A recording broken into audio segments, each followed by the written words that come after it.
So some of you guys are asking, how can porn actually create a disease? It's a really good question. The way that porn can create a disease is porn can rewire your brain. And this is no joke. I told you I was going to blow your guys' minds.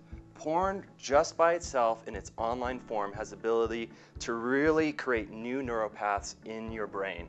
And so even though you may not have trauma, even though you may not have abuse in your life, you can still get your brain rewired just from exposure to pornography and repeated exposure. So how does the brain rewire itself? Well, let's talk about novelty.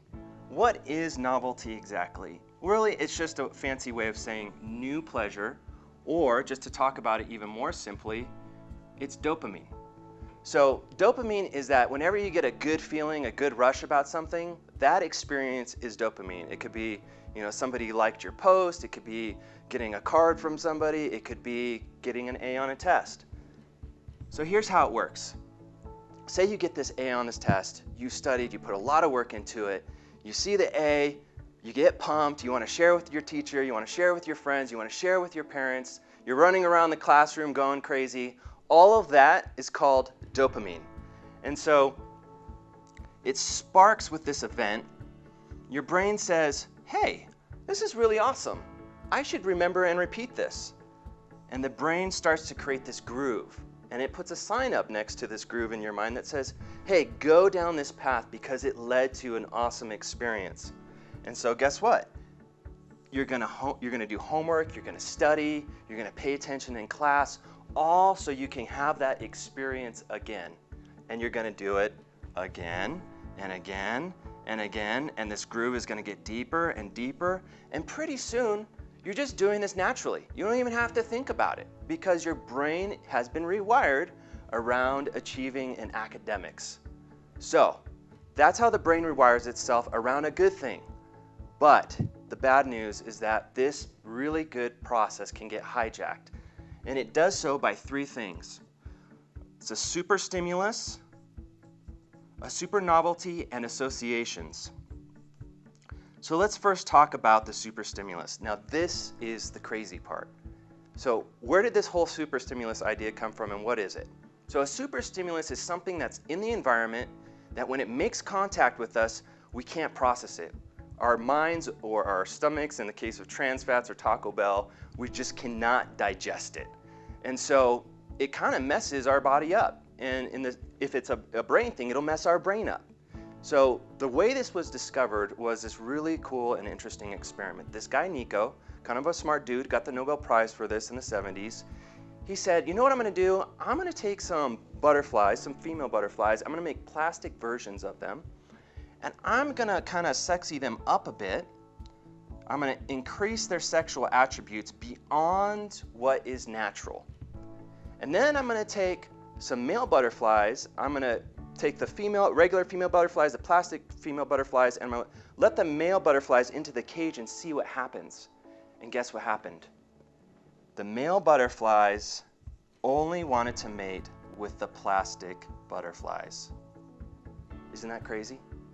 So here these male butterflies are, their brains were intended, their lives were intended really to mate with regular female butterflies. But that whole process got hijacked by the super stimulus.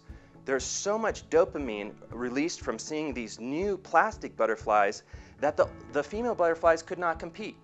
And so, of course, you could imagine, the female butterflies are looking over at the male butterflies going, well, like, what the heck are you guys doing over there?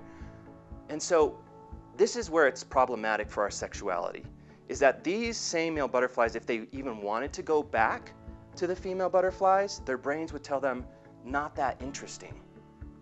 So even though they would even want to, once they've been exposed to the super stimulus, they have to go through a process of rewiring their brain again away from the plastic butterflies and onto the regular female butterflies. So the important thing to understand about the super stimulus and this whole plastic butterfly experiment is this.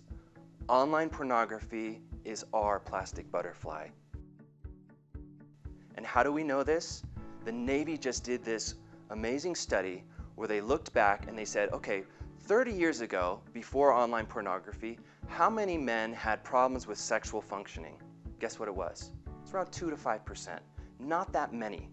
Today, 30% of men under 40 have problems with their sexual functioning. But here's the deal. They don't have problems sexually functioning with online pornography. So the first thing that rewires the brain is a super stimulus. The second thing that rewires the brain is super novelty. Super novelty is another way of saying just a lot of dopamine. And so online pornography and the internet has tons of novelty. Novelty is, right, a new pleasure. Anytime you see a new image or a new thing, you get a shot of dopamine. So this is where if you're a parent and you're over 40, you may have trouble understanding why the porn of your day might be so different in terms of its impact as the online pornography of today. So here's what happens when you're on online porn. So this is, the old porn. It goes up, you have a nude image or something like that, and then it goes down. It can't, stay up there that long. But with online porn, you click, and then you click, and then you click, and then you click, and then you click, and you click, and you're keeping your dopamine at a soaring rate for hours and hours and hours if you want. And so the rewiring process, as we talked about, remember, it's all driven by dopamine. And if dopamine's soaring, it's happening at a pace and a depth that is scary. But it gets even worse. For adolescent brains, this is a nightmare scenario. And that's why I think we're seeing this 30%. Because the adolescent brain is just pumping out exponentially much more dopamine than an adult brain. Adult brains, they've hit their peak and they can modulate their dopamine a little bit better. The adolescent brain is like having a Ferrari engine with Kia brakes. The, hey, let's go for it and rev things to the max is, on hyperdrive, and the let's think this over part is still under construction. And so online pornography is like pouring jet fuel into this Ferrari, and it's just, as we're seeing, crashing everywhere in their life. And so we have a super stimulus, we have a super novelty. These two things by themselves, like I said, can rewire the brain. But then there's even this third part, which is associations. Here's an important saying to remember this part. Neurons that fire together, wire together. This all comes from Pavlov. Pavlov did this experiment, another smart guy, where he said, I'm going to give this dog food, I'm going to ring a bell, and then I'm going to take the food away at some point and see what happens. And we all know this story. He rang the bell and the dog salivated without there being any food. For the dog, the bell equaled food. And so if your first experiences are pornography, you are wiring your sexuality to pornography. You have this sex hardware in your brain, but the software, that gets installed from your experiences. So if sex in your mind equals isolation, right? If your first sexual experience, you're alone, it's secrecy, you don't tell anybody about it, it's shame because you feel bad about it. Yeah, it feels good, but there also may be some fear and terror from that first experience. Now you're starting to create an association of sex equals isolation, sex equals secrecy, sex equals shame. So not only you're having the super stimulus that you can't digest and you're getting hooked from the dopamine, so you're having this constant craving for it, now you're starting to wire your sexuality to this whole other thing, which it wasn't intended for. Sex should equal intimacy and connection and real life and real people, right? The person you're committed to, that should be the association for sex, not being alone by myself and feeling horrible. So the worst part is you can start to wire all sorts of strange things to pornography. If you're sad, if you are sad and you look at porn, guess what? You do that enough, next time you're sad, your brain's going to say, porn. Or if you're bored. If you're bored and you look at porn, your brain's going to say, next time you're bored, look at porn. If you're angry, same thing. You create all of these paths that are all directing towards porn, and this is how people get hooked. Is that you create enough associations in your life, whether it's just even if you're in your room by yourself, whether it's doing homework, that you're starting to have all of these signs point to porn. And no wonder it's so difficult to get unhooked. So you may be thinking, oh, I'm just, wanting to look at porn because I'm sexually aroused, and that's not necessarily the case. You may have rewired your brain and your whole life around pornography.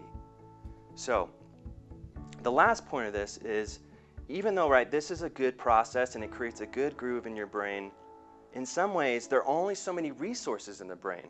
So if you're creating not just a road here, but you're creating a super highway with neon blinking lights and all of these associations that go through that channel, it's no wonder that you might be hooked.